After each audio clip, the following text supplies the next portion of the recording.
राज्यभर गाजत असलेलं भोंदूबाबा अशोक खरात प्रकरण आता राजधानी दिल्लीतही तापू लागलंय. नाशिकच्या भोंदूबाबा प्रकरणाचे पडसाद आता लोकसभेत सुद्धा उमटताना दिसू लागलेत.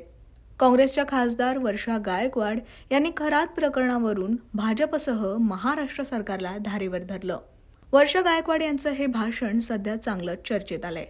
नेमकं त्यांनी काय म्हटलंय पाहूयात. सांसदों की भाषण में एक बात बहुत कॉमन होती है और तीन बातें रटी रटाई होती है.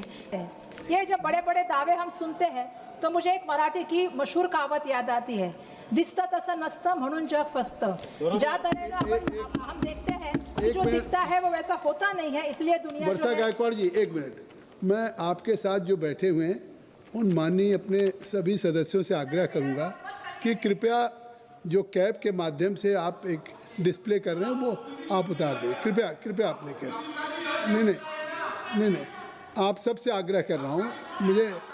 मुझे लगता है कि हम सब लोगों ने अभी स्पीकर साहब के सामने इस सदन की एक मर्यादा को, परंपरा को, या प्लीज. बहुत धन्यवाद बरबे साहब, बहुत बहुत धन्यवाद आप सबको. सन्माननीय अध्यक्ष महोदय, यही सरकार का असली चरित्र है.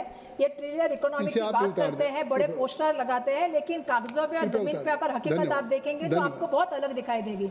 आज जो देश का अन्नदाता किसान है वो कर्जे से हार का कर रहा है. हम देख रहे हैं कि युवाओं को बेरोजगारी का सामना करना पड़ रहा है. हम महाराष्ट्र की बात करेंगे तो हमने एप्स्टीन फाइल के बाद कल एक नासिक में देखा कि जो वहाँ के अशोक खरात है, उन्होंने एक बड़ा स्कैंडल किया है और महिलाओं को जिस तरह से और जो उनका आर्थिक शोषण किया है, तो ये भी हमें कहीं ना कहीं बता रहा है कि जिस तरह महिलाएं जो इस सदन के सदस्य नहीं, उन पे इस तरह के आरोप आप नहीं लगा सकती. नहीं, मैंने महाराष्ट्र की बात कही सर. नहीं, अगर मुझे बोलने दीजिए. आप सर मुझे बोलने दीजिए. अरेस्ट किया उसको, अरेस्ट कर दिया सर. ऐसा है कि बीजेपी के आपके नेता लोग हैं उसमें. सर सबसे बड़ी बात यह है कि जिस तरह से बैठे बैठे मत बोलिए सर, जिस तरह से आज चाहे आज आपको पता है कि पेट्रोल डीजल की बात हो, गैस की बात हो, कमर तोड़ महंगाई की बात हो, टैक्स की बात हो, भ्रष्टाचार की बात हो, ये त्रासदी आम आदमी को सहनी पड़ रही है. अध्यक्ष महोदय, आज लोग महंगाई से जब त्रस्त है तो हम हमेशा देखते हैं कि भाजपा की जो लोग हैं, जो सरकार के लोग हैं,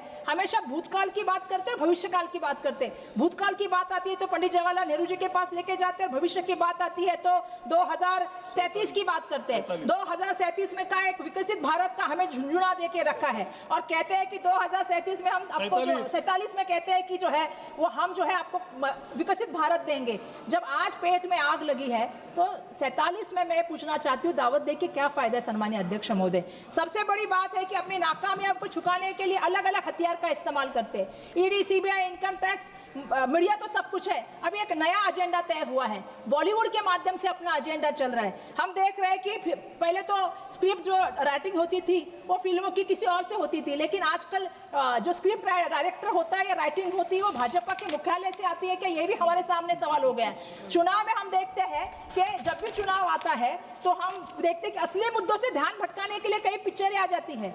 जैसे आपको मालूम है कि कश्मीर फाइल्स आई थी, द केरला स्टोरी आई थी, अभी धुरंधर आई है. और मैं ये इसमें इसलिए बताना चाहती हूँ कि मेरे पास भी एक फाइल है, एक जुमला फाइल है.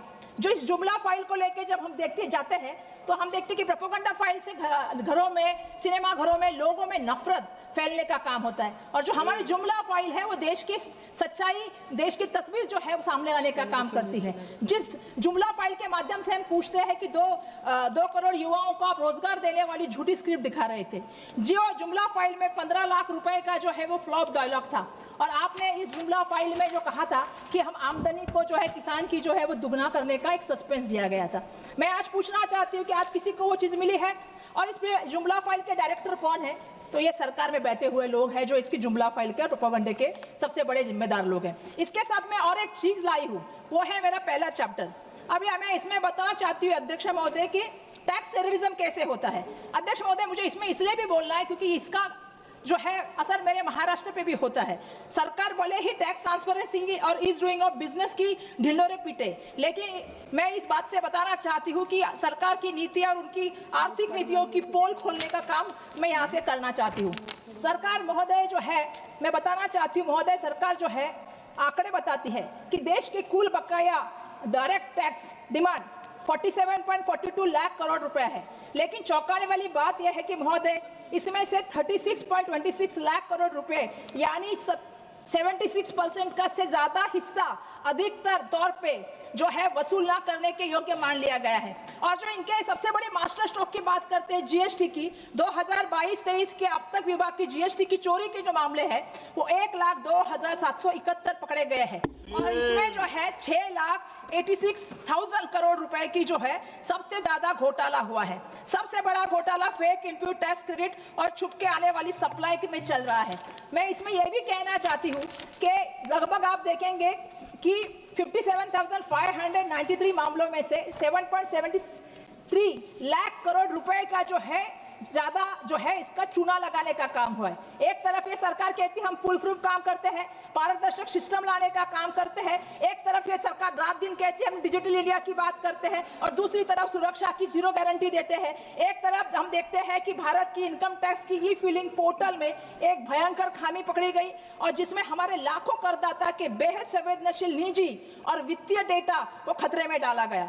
मैं इसका जो है टैक्स टेररिज्म का सबसे बड़ा जो स्केल बताना चाहती हूं, 1 अप्रैल 2025 तक commissioner of income tax appeal के पास लगभग 5.4 लाख अपीलें पेंडिंग है, जिसमें देश के 18.16 लाख करोड़ रुपए का विवाद फंसे हुए हैं। बरसों तक चलने वाले इन विवादों के कारण उद्योगों की वर्किंग कैपिटल ब्लॉक हो जाती है। पूरा ध्यान व्यापार बढ़ने से हटकर कोर्ट कचहरी और नोटिस के जवाब देने में लग जाता है और यही भारतीय जब फॉरेन इन्वेस्टर बनने जाते हैं लेने जाते हैं तो इन विवादों के कारण जो है उनका वैल्यूएशन गिर जाता है। आज मैं ये बताना चाहती हूँ कि हमारे नेता आदरणीय राहुल गांधी जी ने बिल्कुल सही कहा था, ये जीएसटी नहीं है और इसे गरीब शोषण टैक्स भी कहा जा सकता है। ये जो है अर्थव्यवस्था की रीढ़ कहने वाली एमएसएमई को जो है कमर तोड़ देता है। मेरी राज्य की भी बहुत सारे एमएसएमई जो है सम्माननीय अध्यक्ष महोदय इससे बंद हो गए हैं। पूरे देश भर में 24-25 में लगभग 29,447 एमएसएमई जो है वो हमेशा के लिए बंद हो गई है।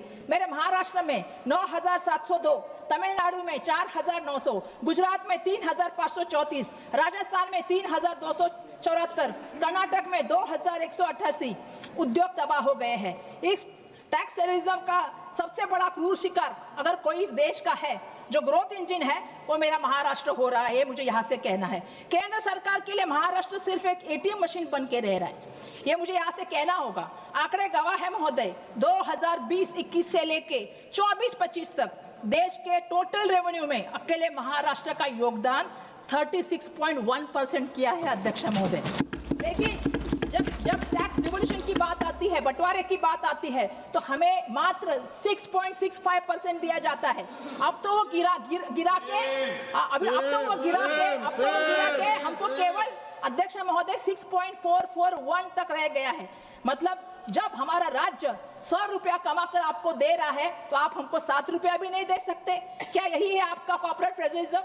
आज महोदय मैं यहाँ से आपसे कहना चाहती हूँ, अगर आप अपनी राज्य सरकार की जो पहचाना चाहते हैं, आज ऐसी परिस्थितियां हो गई है कि आपकी अपनी राज्य सरकार इस नाइंसाफी के खिलाफ फाइनेंस कमीशन के सामने मेमोरेंडम देने के लिए मजबूर हो गई है। तो हमारी आज यहाँ से स्पष्ट मांग है, राज्यों का वर्टिकल डिवोल्यूशन 41% से बढ़ाकर 50% करना चाहिए।